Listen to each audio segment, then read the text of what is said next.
ഉടമ്പടിക്ക് രണ്ട് ലക്ഷ്യങ്ങളുണ്ട്.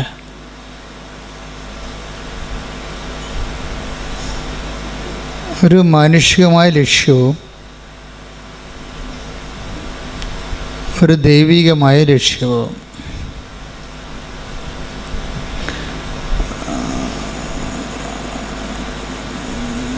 ഉടമ്പടി ഒരു ലൈറ്റ് വെയ്റ്റായിട്ട് പെട്ടെന്ന് ഒരു എയർ ലിഫ്റ്റ് വരാനുള്ള പ്രധാനപ്പെട്ട ഒരു ഉപാധി എന്ന് പറയുന്നത്, അതിന് നമ്മൾ സൂത്രം ടെക്നിക്ക് എന്ന് പറയുന്നത്, ഈ ദൈവ ഇഷ്ടം കൂടുതൽ പ്രാധാന്യം ഉണ്ടാകണം. ഇപ്പോൾ അച്ഛൻ ആദ്യം എന്താ പറഞ്ഞത്, ഉടമ്പടിക്ക് രണ്ട് ലക്ഷ്യങ്ങളുണ്ടാകാനുള്ള സാധ്യതയുണ്ട്. ഒന്ന് ഒരു മാനുഷിക ലക്ഷ്യം. ഇപ്പം നമ്മുടെ നിയോഗങ്ങളൊക്കെ മാനുഷിക ലക്ഷ്യങ്ങളുണ്ടല്ലോ അല്ലേ. വീട് അത്യാവശ്യമല്ലേ, അതിന് ഓപ്ഷനില്ലല്ലോ. വിവാഹം അത്യാവശ്യമാണ്, ഓപ്ഷനില്ല, തിരഞ്ഞെടുപ്പില്ല. ജോലി അത്യാവശ്യമാണ്, ഓപ്ഷനില്ല. അപ്പോൾ മറ്റു ഒരു ഉപാധി സമാന്തരമില്ലാത്ത വിഷയമാണ് നമ്മുടെ ഉടമ്പടിയിൽ. അതുപോലെ സമയബന്ധിതമായി നടക്കേണ്ട കാര്യങ്ങളാണ്. മറ്റു ബാധ്യതകളില്ല, മറ്റൊരു ഓപ്ഷനില്ല, മറ്റൊരു ചാൻസ് ഇല്ല, തിരഞ്ഞെടുപ്പില്ല. പക്ഷേ സമയവുമില്ല, മറ്റൊരു തിരഞ്ഞെടുപ്പുമില്ല, പക്ഷേ സമയവുമില്ല. ഇപ്പം ജപ്തിയൊക്കെ എന്ന് പറയുമ്പോൾ സമയബന്ധിതമാണല്ലോ. വിസയും അക്കാഡമിക് കോഴ്സുകളും എല്ലാം സമയബന്ധിതമാണ്. നമുക്ക് സമയം മുമ്പില്ല വേറെ. അപ്പം അങ്ങനെയുള്ള വിഷയങ്ങളാണ് ഉടമ്പടിയുടെ പരിധി വരുന്നത്. അപ്പം അതാണ് എൻ്റെ മാനുഷികമായ ലക്ഷ്യം എന്ന് പറയണത്. ഇനി ഇതിന് തന്നെ മാനുഷിക ലക്ഷ്യം എന്ന് പറയുന്നത് മാനുഷികമായ നിയോഗങ്ങളാണ് ഉദ്ദേശിക്കുന്നത്, നമ്മൾ വെക്കുന്ന പ്രാർത്ഥന ആവശ്യങ്ങൾ. ഇത് ലിഫ്റ്റ് ചെയ്യാൻ കുറച്ച് സമയമെടുക്കും. ചില വിഷയങ്ങളിൽ നമ്മൾ നിയോഗത്തിൽ വെച്ചാൽ ലിഫ്റ്റ് ചെയ്യാൻ അത് ദൈവത്തെ കൊണ്ട് അഡ്രസ്സ് ചെയ്യിക്കാൻ ചില നിയോഗങ്ങൾക്ക് കുറേ സമയമെടുക്കും. അതിൻ്റെ കാരണം അതിൽ ദൈവത്തിന് മാർജിനൊന്നും ഇല്ലാത്തത് കൊണ്ടാണ്. വളരെ തന്ത്രപരമായിട്ട് വേണം ഉടമ്പടി ചെയ്യാൻ. അല്ല ഓടി വന്ന് വല്ലതൊക്കെ എഴുതിയിട്ട് കഴിഞ്ഞാൽ യൂദാസുവിൻ്റെ പെട്ടി കൊണ്ടുപോയി എഴുതിയിടുന്ന പോലെ ഇരിക്കും. അതിൻ്റെ അകത്ത് ഇത് ഉടമ്പടി വളരെ സത്യസന്ധമായ അതിൻ്റെ ഒരു ടെക്നിക്കാലിറ്റീസ് പഠിക്കണം. അതിൻ്റെ അകത്ത് നമ്മൾ ഓരോ നിയോഗം വെക്കുമ്പോൾ അതിൻ്റെ മാർജിൻ എന്താണെന്ന് നോക്കണം. എല്ലാ ബിസിനസ്സിനും അതിൻ്റെ മാർജിനില്ലേ, അല്ലെ പിന്നെ ആരാണ് ബിസിനസ് ചെയ്യാൻ പോണത്. അപ്പം അതുപോലെ തന്നെ ഇതിനും ദൈവമായിട്ടൊരു ബിസിനസ് അല്ലെങ്കിൽ ഇതൊരു ആധ്യാത്മിക വിനിമയമാണല്ലോ. ഈ വിനിമയത്തിൽ മാർജിൻ എന്താണ്, ദൈവത്തിന് അതിൻ്റെ അകത്തുള്ള ലാഭം എന്താണ്, ആ ദൈവത്തിന് അതുകൊണ്ട് എന്താ പ്രയോജനം, അത് വളരെ തന്ത്രപരമായിട്ട് നമ്മൾ ധ്യാനിച്ച് മനസ്സിലാക്കേണ്ടതാണ്. ഈ ദൈവത്തിൻ്റെ പ്രയോജനങ്ങളെ ഇനി മനുഷ്യന്മാരുടെ ആധ്യാത്മിക നിലവാരം അനുസരിച്ചുകൊണ്ട് ഡിസേൺമെൻറ്റ് ചെയ്യാൻ ചിലർക്ക് ഇത്തിരി സമയം മതി, ചിലർക്ക് ഒത്തിരി സമയം വേണം. അതായത് നമ്മളൊരു വിഷയം ഉടമ്പടി വെച്ചു. ആ ഉടമ്പടി വെക്കുന്ന വിഷയം നമുക്ക് പ്രധാനപ്പെട്ടതാണ്. നമുക്കതിന് വേറെ ഒരു ഓപ്ഷൻ അതിനകത്ത് ഇല്ലതാനും. പക്ഷെ അങ്ങനെ വരുമ്പോൾ ഇതിൽ എന്താണ് ദൈവത്തിന് ഇതിൻ്റെ അകത്തുള്ള പ്രയോജനം, അതൊരു പ്രധാനപ്പെട്ട വിഷയമാണ്. ഇതിൻ്റെ അകത്ത് എന്താണ്. അപ്പോൾ എല്ലാത്തിനും നിങ്ങൾ ഒരു ഗ്യാരണ്ടി ചെയ്യേണ്ടത് interest of God in the covenant, ആ ഇൻറ്റൻഷൻസ് നിങ്ങൾ ഗ്യാരണ്ടി ചെയ്യണം. ആദ്യം ഞാൻ എന്തുകൊണ്ട് ഇങ്ങനെ സംസാരിക്കണമെന്ന് ചോദിച്ചു കഴിഞ്ഞാൽ, ലക്ഷക്കണക്കിന് സാക്ഷ്യങ്ങളെ ഞാൻ അനലൈസ് ചെയ്യും.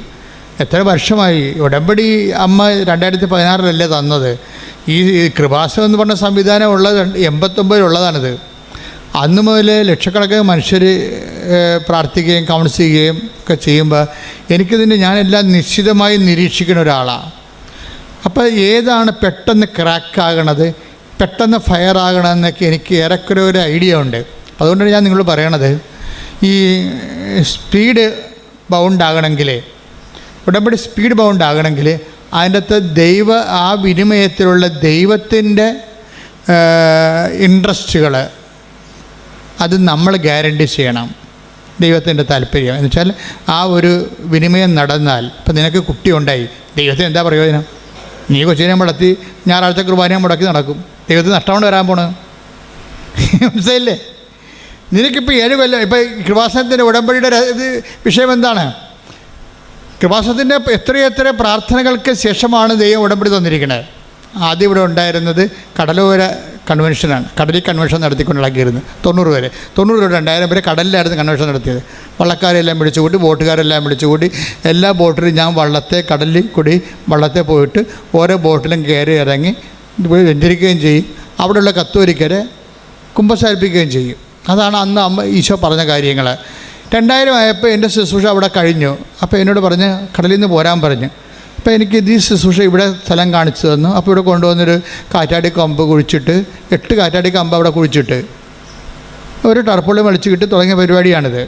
അത് 2000 ഞങ്ങൾ ചെയ്തതെന്ന് വെച്ച് കഴിഞ്ഞാൽ അന്ന് അമ്മ പറഞ്ഞത് ഒന്നും ചെയ്യേണ്ട, ശുശ്രൂഷ ഒന്നും വേണ്ട, മാക്സിമം ഇരുന്ന് മധ്യസ്ഥ പ്രാർത്ഥന നടത്താൻ പറഞ്ഞു, മാക്സിമം. അപ്പോൾ എന്താ ഞങ്ങൾ വെച്ച് കഴിഞ്ഞാൽ എല്ലാം ചെയ്യുമ്പോൾ അടിമോസ്റ്റാണ് ചെയ്യണത്. അല്ലാതെ അപ്പോഴുടനെ എനിക്കൊരാളെ ഒപ്പിച്ചു തന്നത്. ഞാൻ ശാന്തംപാറയിൽ ധ്യാനിക്കാൻ ചെന്നപ്പോൾ അവിടെ ഒരു പ്രായമുള്ള ആൾ, അപ്പോൾ ശാന്തംപാറയിൽ ധ്യാനം ഞാൻ എപ്പോഴും ഇടയ്ക്കൊക്കെ പറയണതാണ്, ഇടുക്കിയിൽ 3-5 ദിവസത്തെ ധ്യാനമാണ്. അപ്പോൾ വെളുപ്പാങ്കാലത്തൊക്കെ ആൾക്കാർ മലയിറങ്ങി വരുന്നത് എനിക്ക് പുതിയ കാഴ്ചയായിരുന്നു അതൊക്കെ. അപ്പോൾ ഒരു ചേച്ചി അതിനടുത്ത് പറഞ്ഞ്, എൻ്റെ അച്ഛാ ഞങ്ങളിവിടുന്ന് കൊത്തിക്കൊണ്ട് പറക്കാനും പറ്റത്തില്ല, തിന്നാനും പറ്റാത്തൊരു അവസ്ഥയിലാണ് കിടക്കുന്നത്. എൻ്റെ ഭർത്താവ് മരിച്ചുപോയി, ഞാനും എൻ്റെ 3 പെൺകുഞ്ഞുങ്ങളും ഉണ്ട്. ഞാൻ മലമുകളിലാണ് വീട്, ഞങ്ങൾക്ക് അവിടെ വെള്ളം ഇപ്പം കിട്ടണില്ല.